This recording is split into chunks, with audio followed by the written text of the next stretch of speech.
1919 Paris. The First World War is over. The guns have stopped. The trenches are empty. 4 years of industrial-scale destruction have ended in an armistice, and then a series of peace treaties. The human cost has been staggering, somewhere between 15 and 20 million people dead, empires dissolved, borders redrawn, a generation of young men buried in the fields of France, Belgium, Gallipoli, and the Eastern Front. The victorious powers gather in Paris to decide what comes next. They negotiate for months and produce a series of treaties. The most significant is the Treaty of Versailles. Signed in June 1919, Germany is held responsible for the war. It loses territory, its military is severely restricted, and it is required to pay enormous reparations to the victorious powers. The German delegation signs under protest. Many Germans feel the terms are deeply unjust, that they have been humiliated, that the treaty is simply the punishment of the defeated by the victorious. Whether the treaty was too harsh or not harsh enough is a debate historians continue to have. What is clear is that it produced deep resentment in Germany, and that resentment became one of the conditions in which the next war would grow. The 1920s bring recovery and then prosperity to parts of Western Europe and America. Cities grow, culture flourishes, new freedoms emerge. But underneath the surface, instability runs deep. The new democracies of Central Europe are fragile. Old grievances remain unresolved. Then in 1929, the American stock market collapses. The effects spread across the world with devastating speed. Banks fail, factories close, unemployment rises to levels not seen before. In Germany, by the early 1930s, 1 in 3 workers is unemployed. Families are hungry. The political center cannot hold. In this environment, extreme movements find audiences they could never have reached in better times. In Italy, Mussolini has already taken power. In Germany, a party that had been a minor fringe movement begins to grow rapidly. And in the Pacific, Japan is building an empire through military force. The stage is being set, the conditions are gathering. The world does not yet know what is coming, but the pieces are moving into place. Rest now. The 1930s are just beginning. The storm is still some years away, but it is already forming on the horizon. Good night. Good night.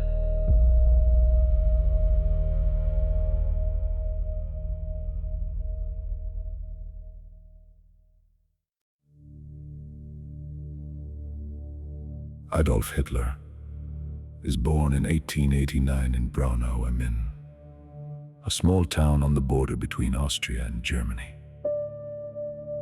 His early life is marked by failure and drifting. He tries twice to gain admission to the Vienna Academy of Fine Arts and is rejected both times. He lives for years in cheap lodgings, selling small paintings to survive. When the First World War begins in 1914, he enlists in the German army and serves on the Western Front. He is wounded, decorated for bravery, and deeply affected by Germany's defeat in 1918. Like many Germans, he refuses to accept that the German army was beaten in the field. He believes and will spend years arguing that Germany was betrayed from within. This belief, though historically unfounded, becomes central to his political identity.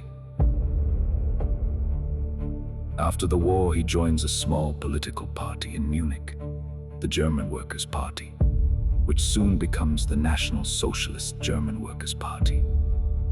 The Nazis he discovers he has an extraordinary gift for public speaking. He can hold a crowd, build its emotion, direct its anger in the economically devastated atmosphere of Weimar Germany. There is no shortage of angry crowds. In 1923, he attempts a coup in Munich, the beer hall. Putschit fails. He is arrested and sentenced to prison in prison. He writes Mein Kampf, outlining his political beliefs and his vision for Germany. The book is widely read, but not widely taken seriously. As a political program, many assume it is exaggeration, rhetoric, not a literal blueprint. After his release, he rebuilds the party through legal political means when the Great Depression strikes in 1929 and unemployment soars. His message finds a mass audience in the elections of 1932. The Nazi Party becomes the largest party in the German parliament. In January 1933, Hitler is appointed Chancellor of Germany. Within months, he has used emergency powers, political intimidation, and new laws to dismantle German democracy. By the end of 1933, Germany is a one-party state. Other parties are banned, trade unions dissolved, the press brought under control. The process happens faster than most people expect and faster than most are able to respond to. Rest Now Germany in 1933 is a country that has changed almost beyond recognition in just a few months. The consequences of that change will take years to fully reveal themselves. Good night.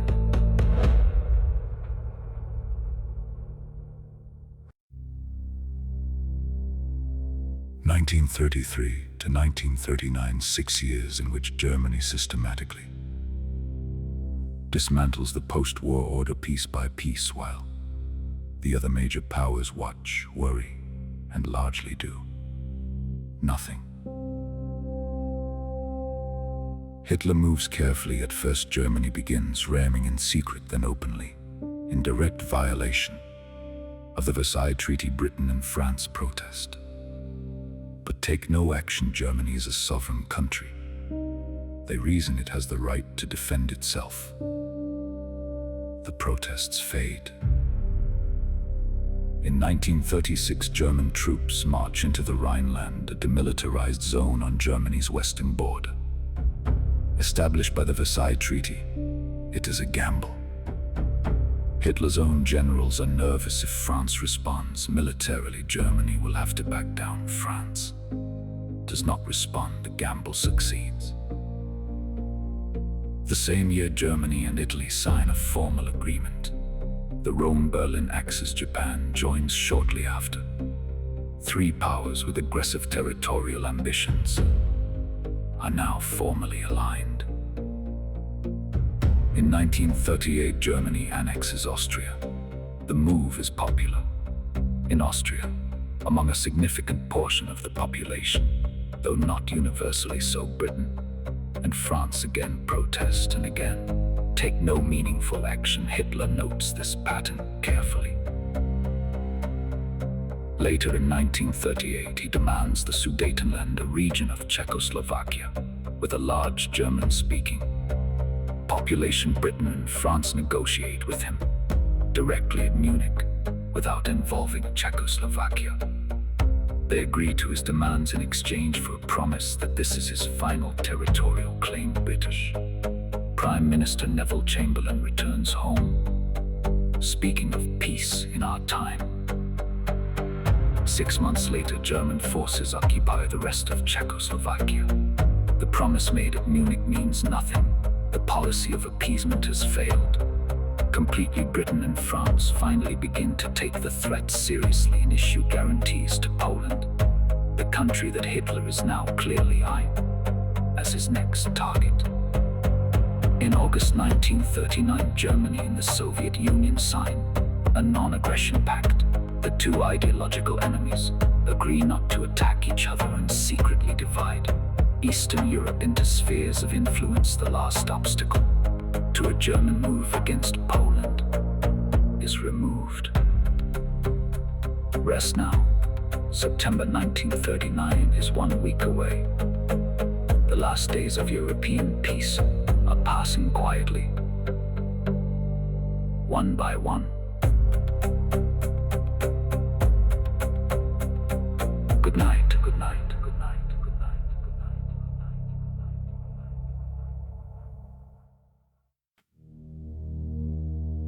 night. September the 1st, 1939, before dawn, German forces cross the Polish border on multiple fronts simultaneously. Over 1.5 million soldiers, tanks, artillery, and aircraft moving together in a coordinated assault that Poland's defenders have no real answer to. The German military doctrine is built around speed, and shock armored columns punch through defensive lines before they can consolidate aircraft attack. Communication centers, railways, and supply lines. The defending forces find themselves cut off, surrounded, unable to coordinate. The world will later call this approach Blitzkrieg, lightning war. Poland fights back. Its army is not small, and its soldiers are not without courage. But the equipment gap is enormous. Polish cavalry units, horse-mounted and lightly armed, face German armor. The image becomes symbolic of the mismatch between the two forces, though the reality is more complex than the symbol suggests. On September the 3rd, Britain and France declare war on Germany. The guarantees they gave Poland are now activated, but meaningful military assistance to Poland is not coming. The distances are too great, and the speed of the German advance too fast. On the Western Front, British and French forces sit largely stationary behind their defensive lines and wait. On September the 17th, the Soviet Union invades Poland from the east, acting on the secret terms of the pact signed with Germany just weeks before. Poland is now being attacked from two directions simultaneously by the two largest military powers on its borders. By early October, organized Polish resistance has entered the country, is divided between Germany and the Soviet Union. The Polish government goes into exile in London. Polish military units escape to continue fighting alongside the Allies in Western Europe. Poland, as a functioning state, has ceased to exist for now, but its people have not accepted what has happened and will not. In Western Europe, the months that follow are quiet. So quiet that journalists begin calling it the Phoney War. British and French forces are in position, but nothing is happening. Germany, too, seems to be waiting, consolidating, preparing. The waiting will not last long. Rest now. The autumn of 1939 settles over a continent at war. The first snow falls on Poland. The Western Front is silent, but not at peace. Good night.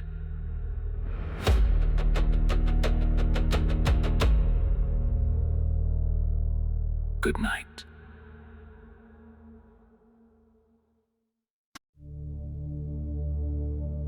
May the 10th, 1940, Germany launches its offensive. In the West, the Phoney War is over. In a single day, German forces attack Belgium, the Netherlands, and Luxembourg simultaneously. The waiting is done.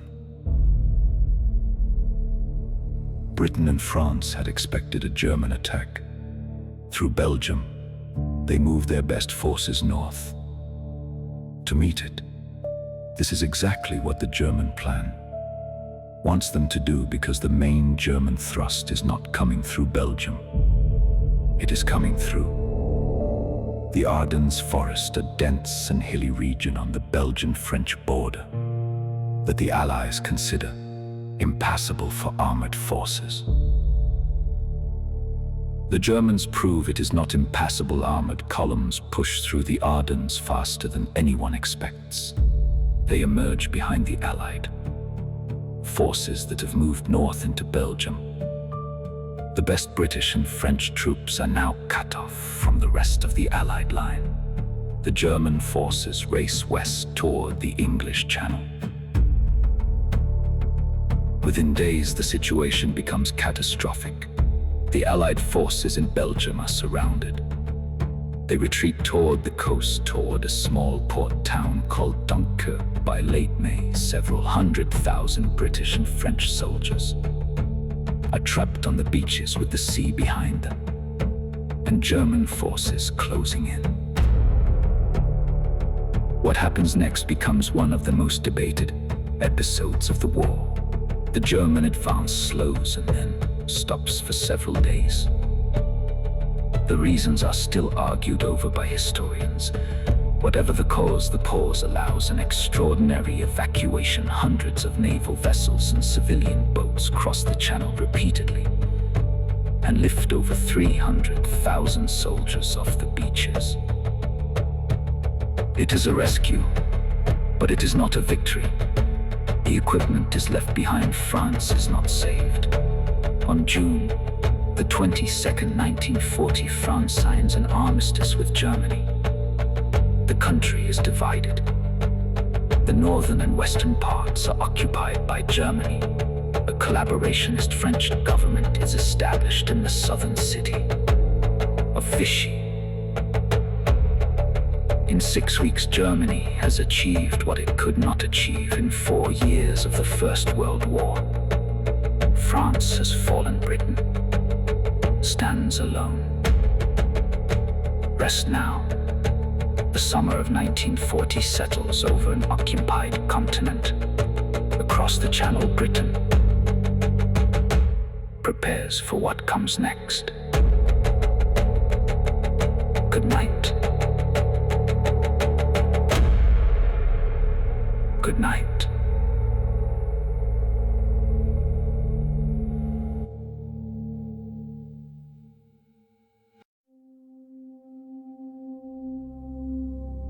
Summer 1940, Britain stands alone. Every country it had fought alongside is either defeated or neutral. The United States is not yet in the war. The Soviet Union has a non-aggression pact with Germany. There is no obvious reason why Britain should be able to hold out. Hitler expects Britain to seek terms to negotiate some kind of settlement. Britain has lost the continent. Its army has been evacuated from Dunkirk without its equipment. Logically, from a purely military standpoint, the situation seems hopeless. But Britain does not seek terms. Winston Churchill has become Prime Minister in May 1940. Replacing Neville Chamberlain, Churchill makes clear in speeches to Parliament and to the public that there will be no negotiation. Britain will fight, whatever the cost, whatever the duration. Germany begins planning an invasion of Britain, code-named Operation Sea Lion. But to invade across the English Channel, German forces need control of the skies. The Royal Air Force must be destroyed or neutralized before any invasion fleet can cross safely. In July 1940, the Luftwaffe, the German Air Force, begins its campaign against Britain. At first, it targets shipping in the Channel and ports along the coast. Then in August it shifts to attacking RAF airfields and radar stations. This is the most dangerous phase for Britain. The airfields are being damaged faster than they can be repaired. Experienced pilots are being lost faster than they can be replaced. Then in early September, Germany makes a critical error. After a small British bombing raid on Berlin, Hitler orders the Luftwaffe to shift its attacks from the airfields to London and other cities. The Blitz begins. Night after night, German bombers attack British cities. London burns repeatedly. Civilians die in large numbers. But the RAF airfields are given time to recover. Through September and October, the Luftwaffe suffers losses it cannot sustain. German fighters do not have the range to escort bombers deep into Britain. For long, the RAF, defending its home territory, holds. In October, Hitler quietly postpones Operation Sea Lion indefinitely. Britain has not been invaded. The first major defeat of German military ambitions in the war belongs to a relatively small number of pilots flying from battered airfields in southern England. Rest now. The autumn sky over Britain is quiet. Tonight, the searchlights are still. The sirens are silent. Good night.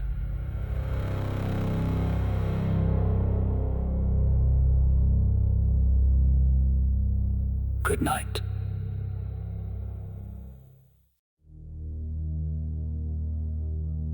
June the 22nd, 1941, before dawn, along a front stretching nearly 3,000 kilometers. German forces cross into Soviet territory. Operation Barbarossa has begun. It is the largest military invasion in human history.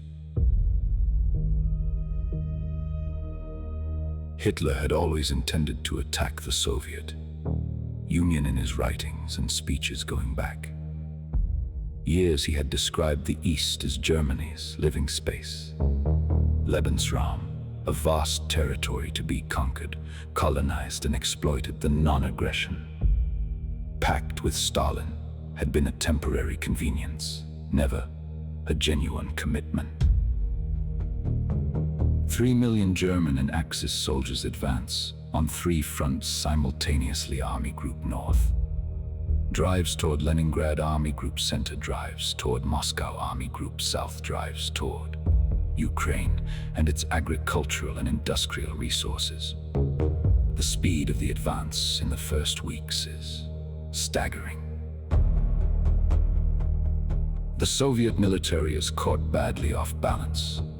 Stalin had received numerous warnings that an attack was coming and had largely dismissed them.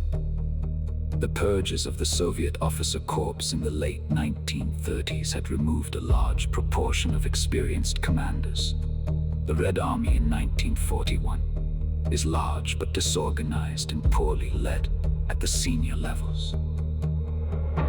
In the first months, Germany advances hundreds of kilometers entire. Soviet armies are encircled and destroyed. Hundreds of thousands of Soviet soldiers are captured in single encirclement battles. The losses are on a scale that is almost impossible to comprehend. By the end of 1941, the Soviet Union has suffered casualties in the millions. But the Soviet Union does not collapse. This is the central fact that undermines the entire German plan. The country is too large, the population too vast, the resources too deep. Stalin does not flee Moscow, even when German forces come within sight of the city. The government stays, the factories are dismantled and moved east beyond the Ural Mountains and reassembled to continue producing weapons. December 1941, German forces are stopped outside Moscow in temperatures that drop to 40 degrees. Below zero, German soldiers are not equipped for a winter campaign. The advance stalls. The war in the East will last nearly 4 more years. It will become the largest and most destructive theater of conflict in all of human history. Rest now. The Eastern Front stretches into the darkness. The snow is falling. The fighting has paused for the night. Good night.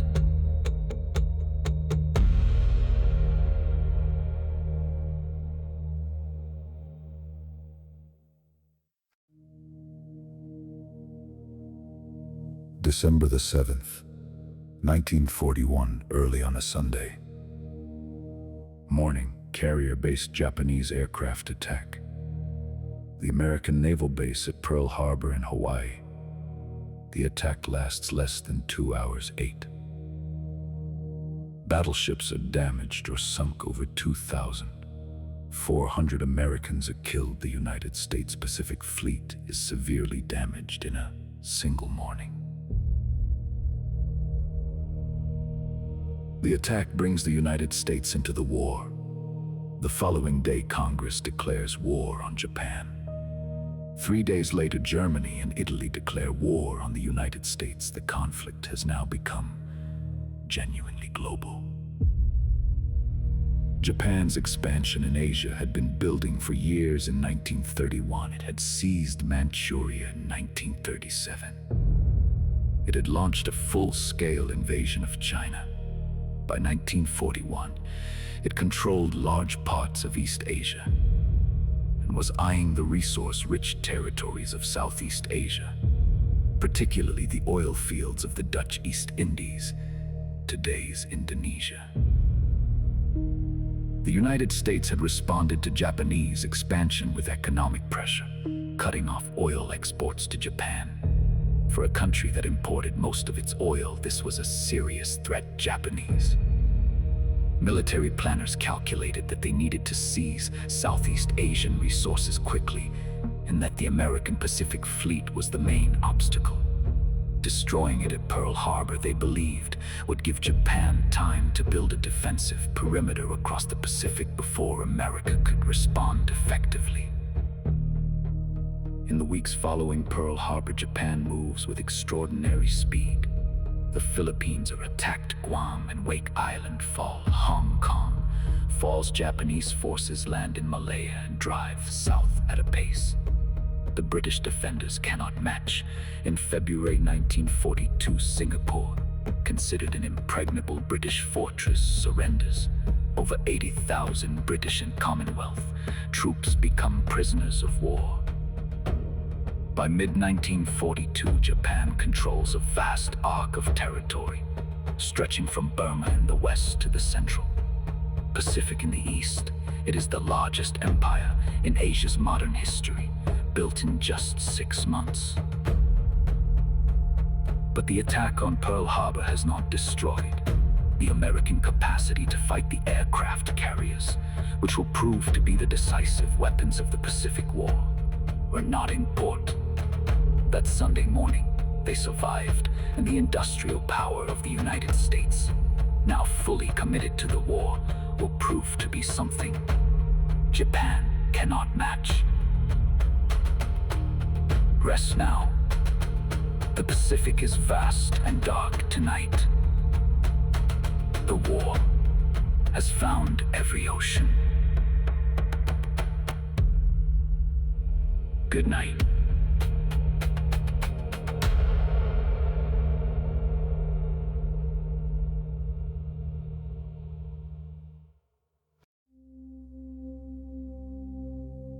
Alongside the military campaigns of the Second World War, another process was taking place: systematic, organized and deliberate, the attempt by Nazi Germany to murder every Jewish person in Europe. This chapter of the war has its own name: the Holocaust. Anti-Jewish persecution in Germany began immediately. After Hitler came to power in 1933, laws were passed. Removing Jewish citizens from public life, Jews were barred from professions, from schools, from owning businesses. In 1935, the Nuremberg laws stripped Jewish Germans of their citizenship entirely. In November 1938, a wave of organized violence swept across Germany, and Austria synagogues were burned. Jewish businesses were destroyed. Tens of thousands of Jewish men were arrested and sent to concentration camps. This night became known as Kristallnacht, the night of broken glass. It was a signal of what was to come. When Germany invaded Poland in 1939, it came into control of the largest Jewish population in Europe. Jewish people were forced into sealed urban areas, called ghettos. Conditions were deliberately brutal. Disease and starvation killed tens of thousands. After the invasion of the Soviet Union in 1941, mobile killing units called Einsatzgruppen followed the German army into Soviet territory. Their purpose was to murder Jewish communities. They killed by mass shooting, forcing victims into pits and fields. In 2 years, these units killed over 1 million people. In January 1942, senior Nazi officials met at a villa outside Berlin. The Wannsee Conference, they coordinated what they called the final solution to the Jewish question: the systematic murder of all Jewish people across all German-controlled territory, using purpose-built killing facilities. Extermination camps were constructed and occupied Poland: Auschwitz, Birkenau, Treblinka, Sobibor, Belzec, Chelmno, Majdanek. Jewish people from across Europe were transported to these camps by train. The majority were killed on arrival. By the time the war ended, 6 million Jewish people had been murdered. 2/3 of the Jewish population of Europe. Entire communities that had existed for centuries were gone. The Holocaust is documented in detail through German records, survivor testimony, and physical evidence. It is among the most thoroughly documented crimes in human history. Rest now. This chapter of the war is the hardest. To sit with it asks us to remember. That is the least we can do. Good night.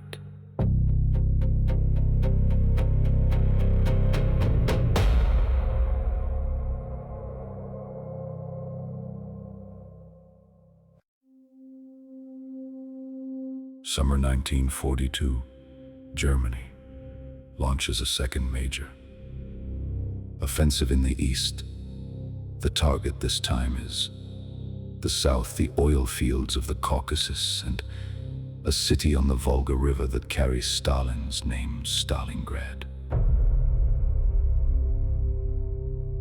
Taking Stalingrad would cut Soviet supply lines running along the Volga and deal a significant symbolic blow. Hitler becomes increasingly focused on the city itself, on the name, on what capturing. It would mean this focus will prove to be a critical mistake. German forces reach Stalingrad in late August 1942. What follows is unlike anything that has happened so far in the war. Street by street, building by building, floor by floor, the two armies fight for control of a city that is being reduced to rubble around them. Snipers operate in collapsed buildings. Soldiers fight over single rooms. The front line sometimes runs through the middle of a factory. Soviet commander Vasily Chuikov develops tactics specifically for this environment. Keep the fighting so close that German air power and artillery cannot be used effectively without hitting their own men. Hug the enemy, make the battle one of individual soldiers rather than organized formations where German training and coordination give them an advantage.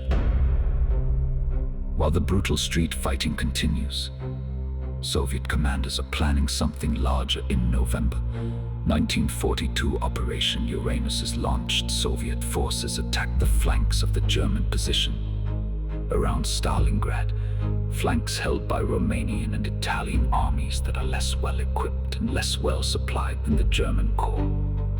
The flanks collapse within days. The entire German 6th Army, over 200,000 soldiers, is encircled. Hitler orders the 6th Army to hold, to not attempt a breakout, to wait for relief that never comes through the winter. The encircled army starves and freezes. Relief attempts from outside the encirclement fail to reach them. In February 1943, Field Marshal Paulus surrenders. What remains of the 6th Army, roughly 90,000 soldiers, go into Soviet captivity. Very few will ever return home. Stalingrad is the turning point of the war in the East. After this, the strategic initiative passes to the Soviet Union and does not return to Germany. Rest now. The Volga flows quietly tonight. The ruins of the city are still. Something has shifted in this war. Good night.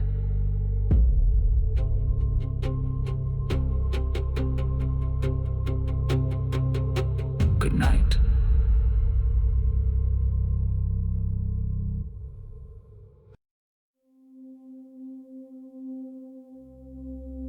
While the Eastern Front consumed millions of lives, another campaign was being fought in a very different landscape. The deserts of North Africa, a campaign that would prove to be a crucial stepping stone toward the Allied return to Europe. Italy had entered the war in June 1940, shortly before the fall of France, calculating that Germany had already won and that joining would secure a share of the spoils. Italy controlled Libya and launched an offensive into British-held Egypt in September 1940. The offensive quickly stalled and then collapsed. Britain counterattacked and drove deep into Libya. Germany sent a force to rescue its Italian ally, the Afrika Corps, commanded by General Irwin. Rommel proved to be a gifted commander in desert warfare, fast-moving and unpredictable. The front shifted back and forth across hundreds of kilometers of desert. Rommel advanced deep into Egypt, reaching a small railway halt called El Alamein, just over 100 kilometers from Alexandria. This was the high point of the Axis advance in North Africa. At El Alamein, the British line held. A new commander arrived to lead British forces. General Bernard Montgomery. He was methodical, careful and unwilling to attack until he was certain of his superiority in men and equipment.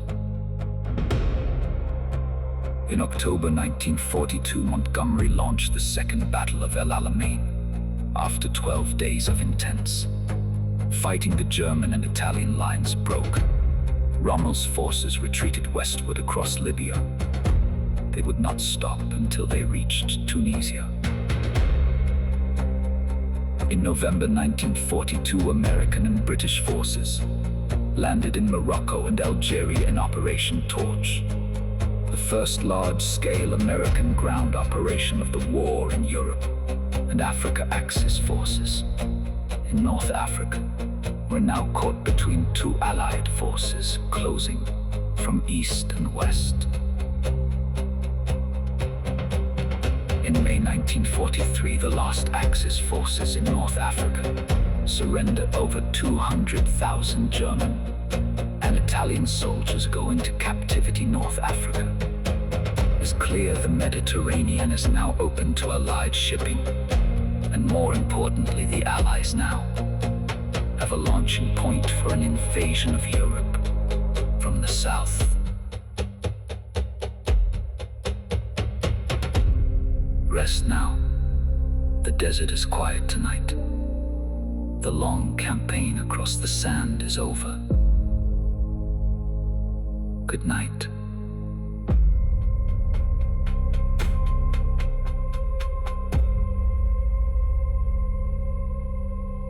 Good night.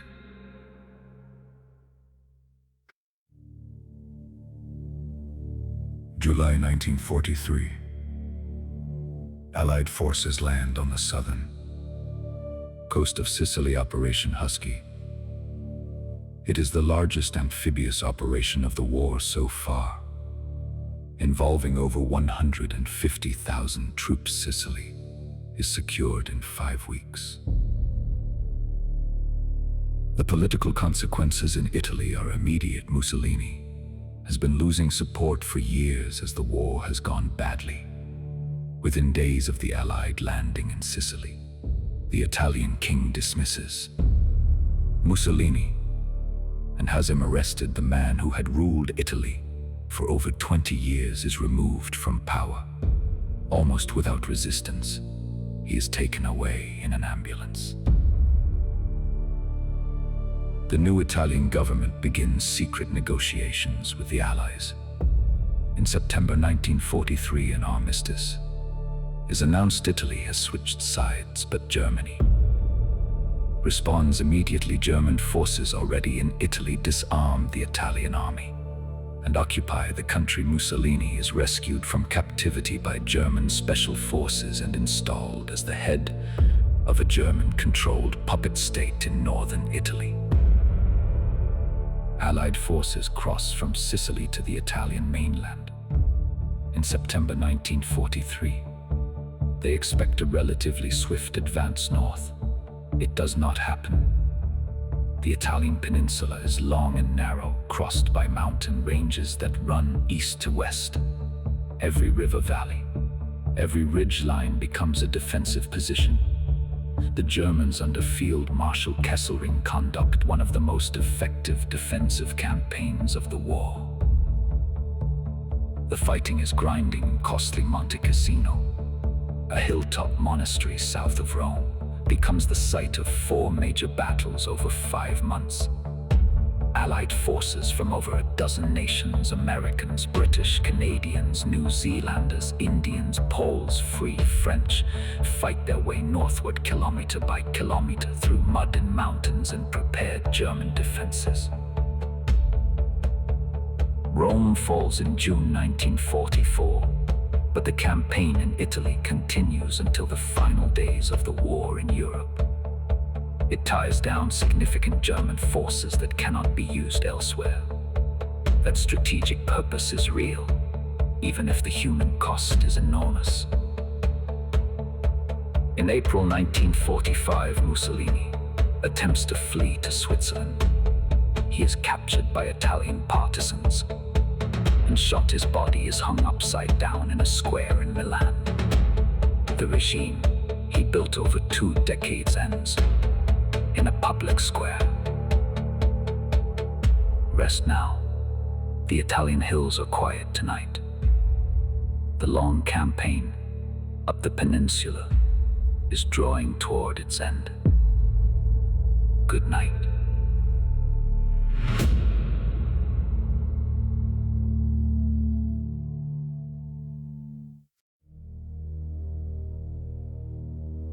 June the 6th, 1944.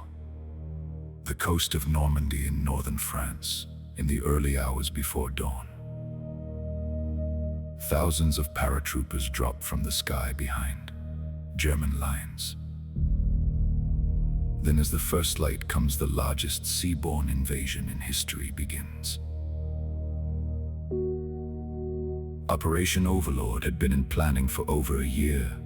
The logistics alone are staggering. Nearly 7,000 ships, over 150,000 soldiers crossing the channel on the first day alone. 5 beaches are designated as landing zones along a 50-mile stretch of the Norman coast: Utah, Omaha, Gold, Juno, Sword. The Germans know an invasion is coming somewhere. An elaborate Allied deception operation, codenamed Bodyguard, has convinced much of the German high command that the real attack will come further. North it passed Calais, the narrowest point of the Channel. The deception holds even after the Normandy landings begin. German armored reserves are held back, waiting for the real invasion that is not coming. The landings vary enormously in their difficulty. At Utah Beach, American forces land, with relatively few casualties. At Omaha Beach, the situation is catastrophic. German defenses are largely intact. The terrain channels the attackers into killing grounds, and within the first hour's casualties are severe. Men die before they reach the shore. The beach is taken through individual acts of courage and leadership by small groups of soldiers who simply keep moving forward. By the end of June, the 6th or 5 beaches are in Allied hands. A foothold has been established in France. It is not yet secure, and the fighting to expand it will be intense. But the invasion has succeeded. The second front in Western Europe, that Stalin had been demanding for 2 years, is now a reality. In the weeks that follow, Allied forces built up their strength in Normandy, while fighting through dense hedgerow country that favors the defender. In late July, Operation Cobra breaks through the German lines. Allied armor pours through the gap. France begins to be liberated. Paris is liberated in August 1944. French forces lead the entry into the city. The crowds that fill the streets have waited 4 years for this. Rest now. The Channel is calm tonight. The beaches of Normandy are quiet. Something irreversible happened here today. Good night.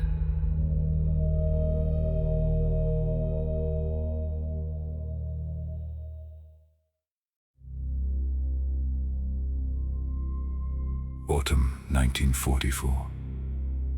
The momentum of the war has shifted. Decisively in the east, Soviet forces are pushing westward across a front of enormous length. In the west, Allied armies are advancing through France and Belgium at a pace that surprises even their own commanders. Paris has been liberated. Brussels falls in early September. Allied forces reach the German border. There is a feeling in some Allied headquarters that the war might be over by Christmas. It will not be.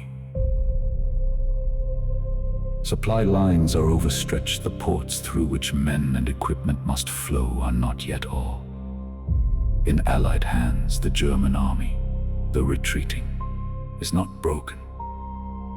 It is fighting on its own territory now, defending every river crossing, every town, every ridge line. In September 1944, an ambitious Allied airborne operation is launched in the Netherlands. Operation Market Garden. Paratroopers drop to seize a series of bridges. The plan is to establish a corridor deep into German-held territory and cross the Rhine River, the last major natural barrier before Germany's industrial heartland. The operation partially succeeds, but the final bridge at Arnhem cannot be held. Allied ground forces cannot reach the paratroopers in time.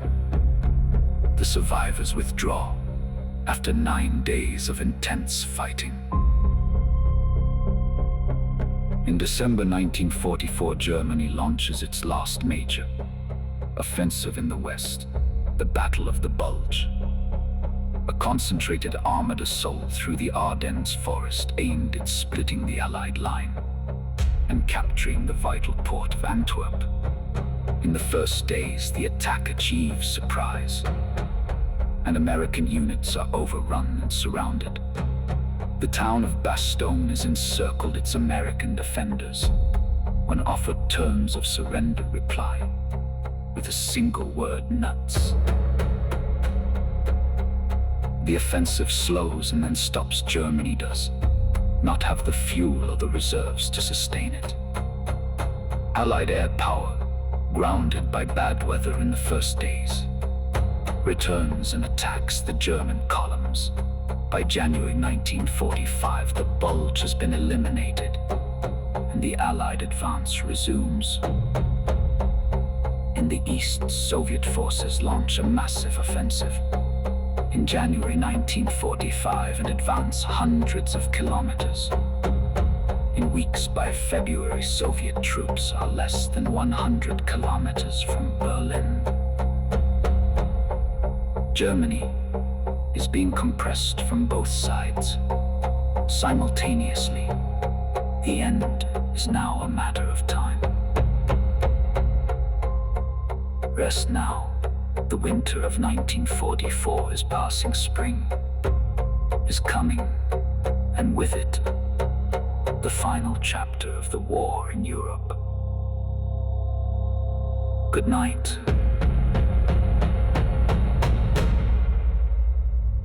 Good night.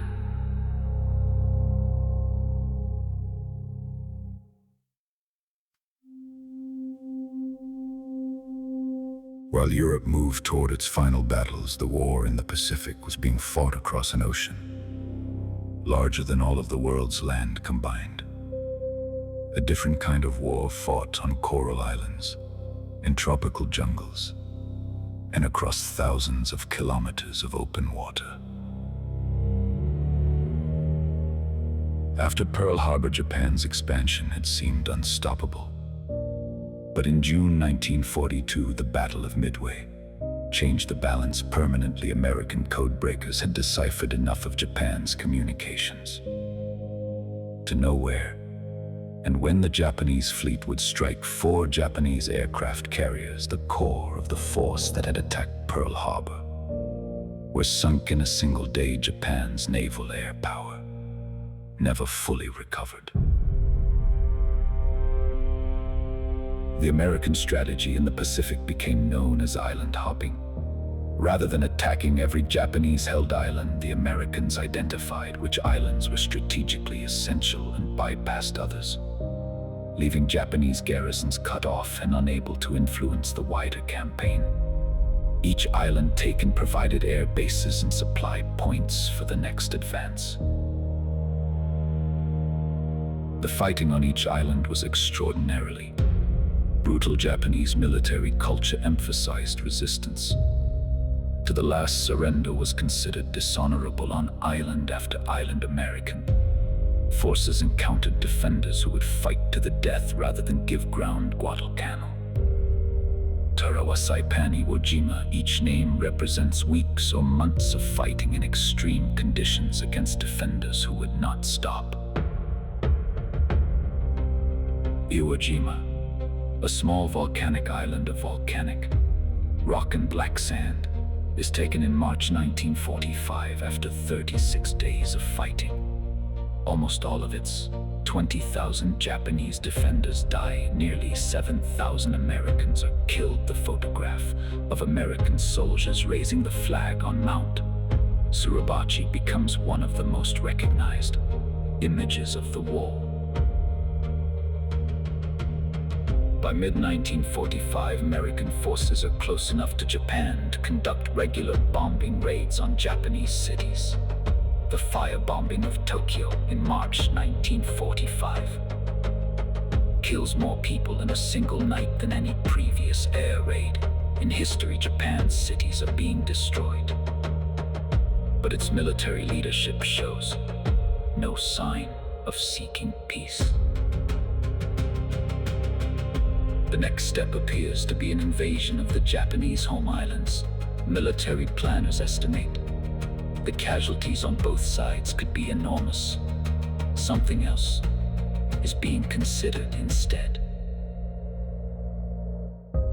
Rest now. The Pacific is vast and quiet tonight. The islands are dark. The war is approaching its final phase. Good night.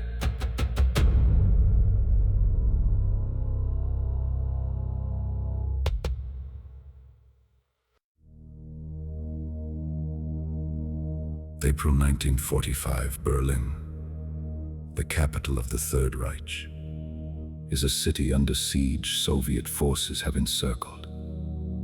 It from the east and North American and British. Forces have stopped at the Elbe River to the west, leaving the final battle for Berlin to the Soviets, as agreed at the Yalta Conference earlier in the year. Inside the city, Hitler remains in his underground bunker beneath the Reich Chancellery. He has not left Berlin. He still issues orders to armies that barely exist, moving divisions on maps that no longer reflect reality. Those around him watch a man increasingly detached from what is actually happening. The Battle of Berlin is one of the largest urban battles in history. Over 1 million Soviet soldiers against the remaining German defenders, a mix of regular army units, Waffen SS troops, and increasingly old men and teenage boys pressed into service as the German military scrapes together whatever it can find. The fighting is street by street, building by building, room by room. Soviet forces pay an enormous price for every block they take. Artillery fires directly into buildings, tanks move through rubble-filled streets. The city that had been one of the great capitals of Europe is methodically destroyed in the final battle of the war in Europe. In the bunker below the city, Hitler's world shrinks to a few rooms in a steadily smaller circle of people. On April the 29th, he marries Eva Braun, his companion of many years. He dictates his final political testament, blaming others for the destruction his decisions have caused. On April the 30th, as Soviet forces fight just blocks away, Hitler takes his own life. Eva Braun dies beside him. Their bodies are taken to the garden above the bunker, doused with petrol and burned as Hitler had instructed. On May the 2nd, the Berlin garrison surrenders. On May the 7th, Germany signs an unconditional surrender. The war in Europe is over. May the 8th, 1945 is declared victory in Europe. DDay. Across the Allied nations, people pour into the streets in London, in Paris, in New York. The celebrations are real, but so is the exhaustion. Nearly 6 years of war in Europe have ended. Rest now. Berlin is quiet for the first time in years. The guns in Europe are silent.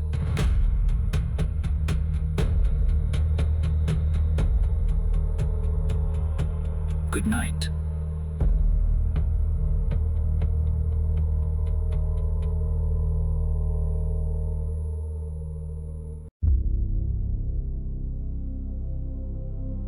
August the 6th, 1945, at 8:15 in the morning, a single American aircraft flies over the Japanese city of Hiroshima.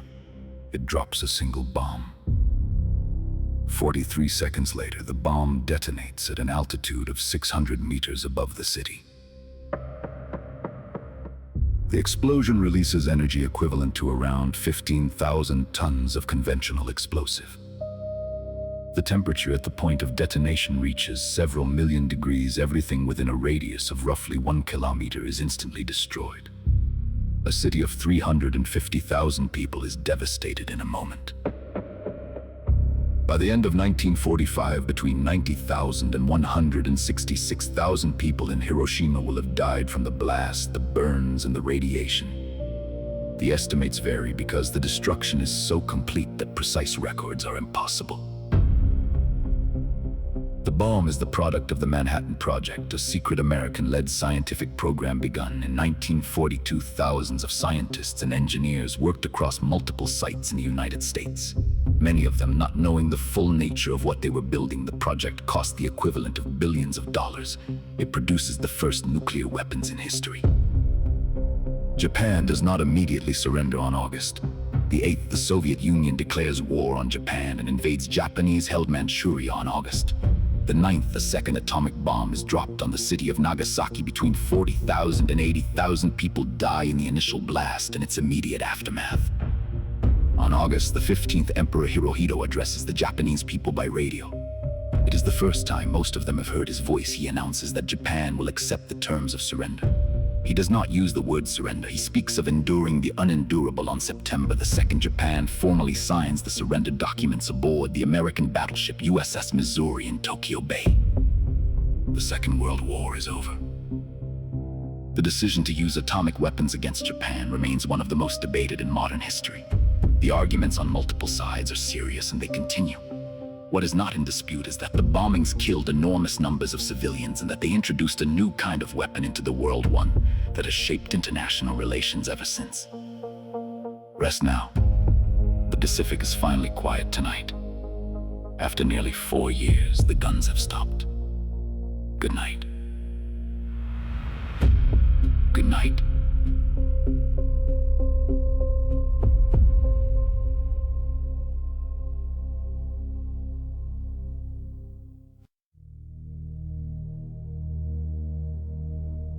September 1945. The war is over, but the world it has left behind is almost unrecognizable from the one that existed 6 years earlier. The scale of destruction is difficult to comprehend even now, 8 decades later. The human cost estimates vary and will never be fully precise. Somewhere between 70 and 85 million people died as a result of the Second World War, military and civilian combined. It is the deadliest conflict in human history. The Soviet Union alone lost somewhere between 27 and 30 million people. China lost between 15 and 20 million. Germany lost around 8 million. Poland lost around 6 million, roughly 17% of its entire pre-war population.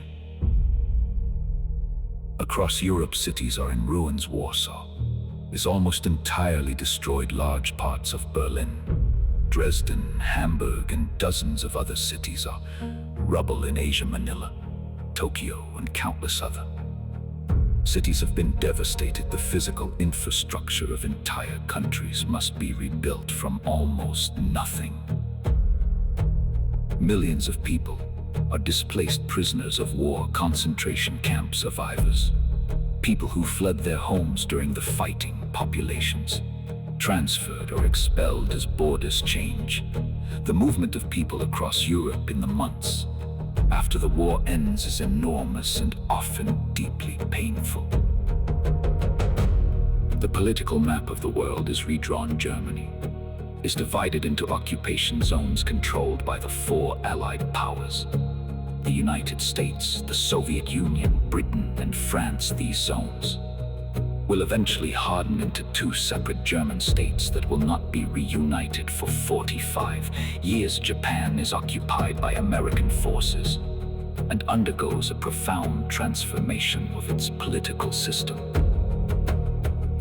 2 powers emerged from the war in a position of dominance that no other nations can match: the United States and the Soviet Union.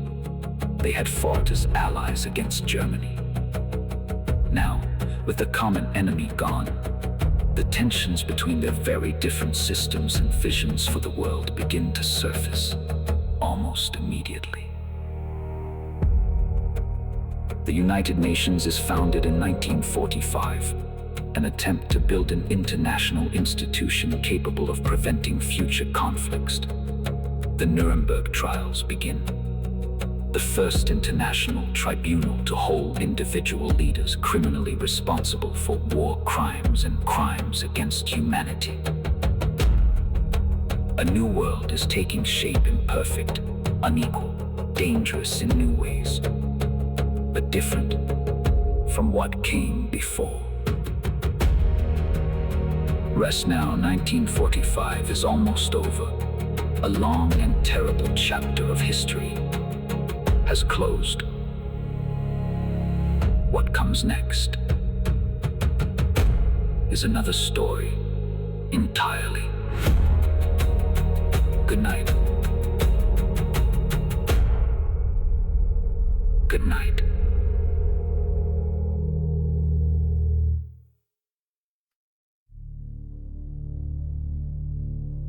The Second World War ended in 1945, nearly 80. Years have passed since then, and yet its shadow still falls across the world we live in today. The borders, the institutions, the alliances, the fears, and the lessons that shape modern international life for all in some way rooted in what happened between 1939 and 1945. The most immediate legacy is the world order that emerged from the war. The United Nations, the International Monetary Fund, the World Bank, NATO. These institutions were built by people who had lived through the war and were determined to create structures that would make another such conflict less likely. Whether they have succeeded is debated. That they were shaped by the experience of the war is not. The Cold War, which dominated global politics for nearly 50 years after 1945, grew directly from the tensions between the United States and the Soviet Union that the war both created and revealed the nuclear weapons that the Manhattan Project produced in 1945, defined the strategic logic of that entire era and continue to shape international relations today. The Holocaust produced the Genocide Convention of 1948 and the Universal Declaration of Human Rights. It fundamentally changed how the international community thinks about the relationship between states and their own citizens. It led directly to the establishment of the State of Israel in 1948 and to the ongoing conflict in the Middle East that flows from that establishment. These are living consequences of the war, not historical footnotes. The decolonization of Asia and Africa accelerated dramatically after 1945. The European powers that had built global empires were exhausted and diminished. The moral arguments for colonialism were harder to sustain after a war fought in the name of freedom and self-determination. Within 2 decades of the war's end, most of the world's colonial territories had become independent states. In Europe, the war produced something unexpected. The countries that had spent centuries fighting each other began building structures of economic and political cooperation. The European coal and steel community of 1951 grew eventually into the European Union. The idea was simple and radical at the same time. Make the economies of former enemies so interdependent that war between them becomes unthinkable. The Second World War is the event against which modern history measures itself. When people argue about military intervention, about the obligations of the international community, about the dangers of appeasing authoritarian governments, they are almost always arguing in the shadow of 1939 to 1945. 70 million people died, cities were destroyed, an entire people was nearly wiped from the earth. And out of that destruction, the world built something new, imperfect, fragile, but present. The Second World War, 1939 to 1945. It was here. It changed everything. its consequences are still with us. Sleep now. The story is complete. Good night. Good night.